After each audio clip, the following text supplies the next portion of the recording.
Dear students, welcome to the lesson Metals and Non-Metals. In the previous classes, we have seen chemical properties as well as physical properties of metals.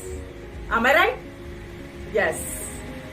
In the last class, we have seen the reactivity series of metals and how do they react with acid and with the solution of other salt. Hope you understood. Dear ones, let us see now how do metals react with the non-metals. Okay, a metal with non-metal, it forms a salt. That you know. For example, a salt has a metal and non-metal. While forming a salt, what is taking place? Let us see it now. For example, now we are going to see two salts. One is sodium chloride, NaCl. Okay, here Na symbol is Na of sodium and its atomic number is 11 and its electronic configuration is 2, 8, 1.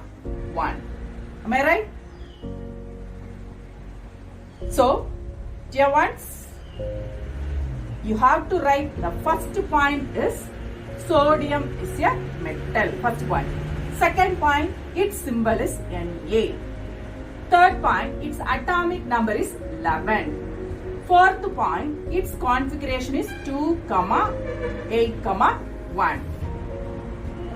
Since it is a metal, it gives out one electron to form noble gas configuration. Suppose if it gives out one electron, now it will be 2, 8. That means the outer shell is completely fulfilled.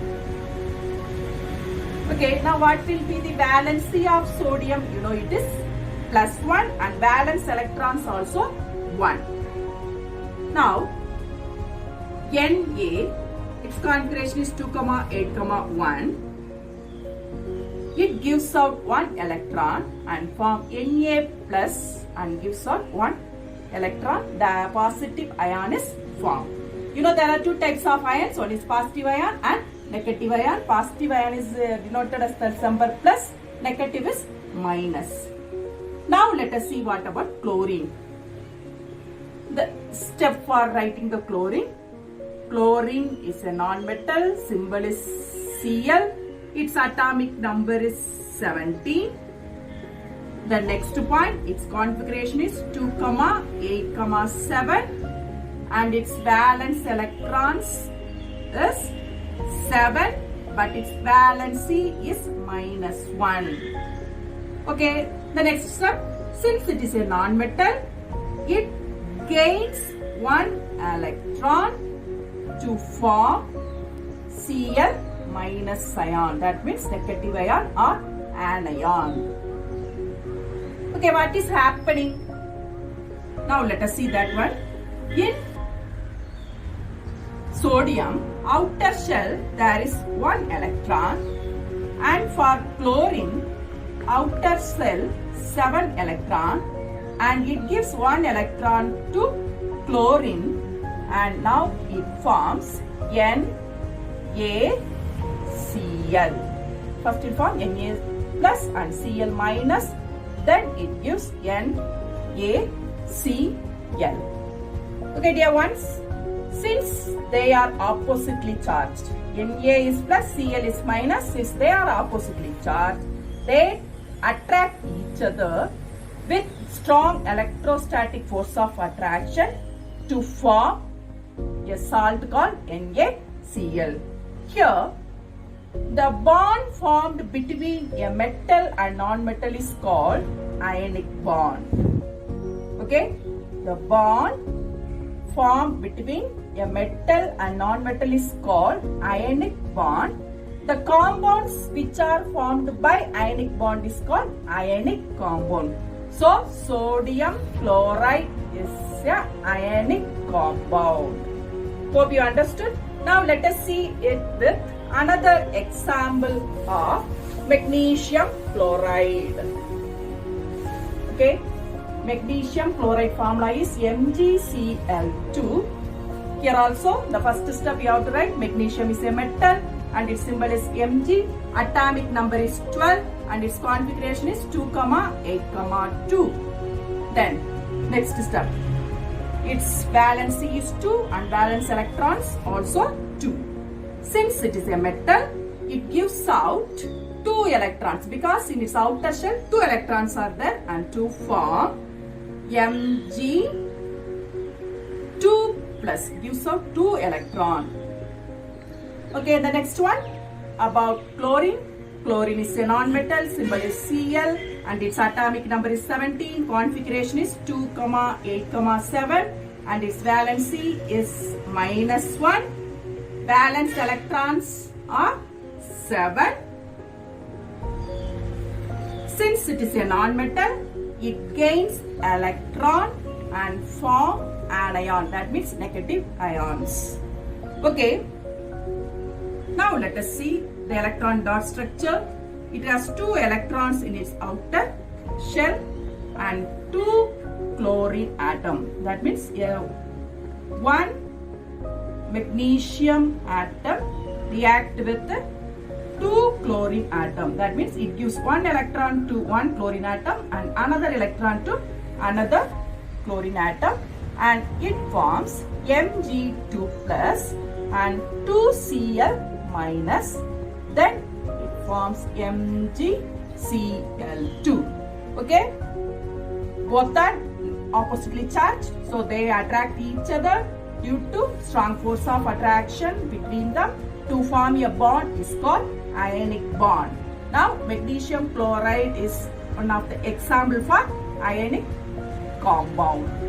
The same thing you can do it for aluminium chloride also, same thing, but here the difference is 3 chlorine atom reacts with aluminium because atomic number of aluminium is 13, configuration is 2,8,3. Outer shell 3 electrons, valence electrons 3, valency 3. That's why it reacts with 3 chlorine atoms. By giving 1 electron to 1 chlorine. Okay, now we have seen how ionic compounds are formed. Now what about its properties, let us see. First one is ionic compounds are hard and brittle. You just imagine sodium chloride, the salt, is hard as well as it is brittle and they are in solid form. Is it? Because the reason is the force of attraction between them is very strong. Next point, they have high melting or boiling point. High melting or boiling point. Why? What is the reason? Here, the force of attraction between the particles in ionic compounds are very strong. So, large amount of energy is needed to break the bond. Okay, that's why they have high melting and boiling point. Hope you understood. The force of attraction between the particles in ionic compounds are very strong, so they need large amount of energy to break the bond. Fourth one, they are soluble in water but insoluble in organic compounds. Organic compounds. Okay, the last point is they are good conductors of electricity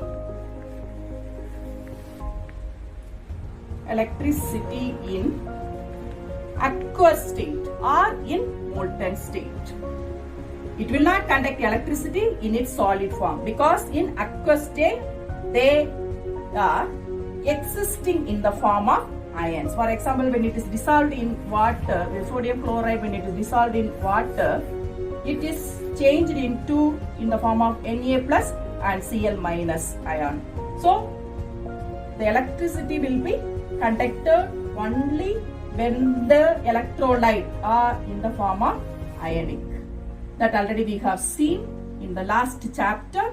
Okay, these are the properties of ionic compounds. These are the properties of ionic compounds. Okay, dear students, with this lesson come to the end. So, in this lesson, we have seen what are metals, both properties, that means physical and chemical properties, and also how do they form ionic compounds and the properties of ionic compounds.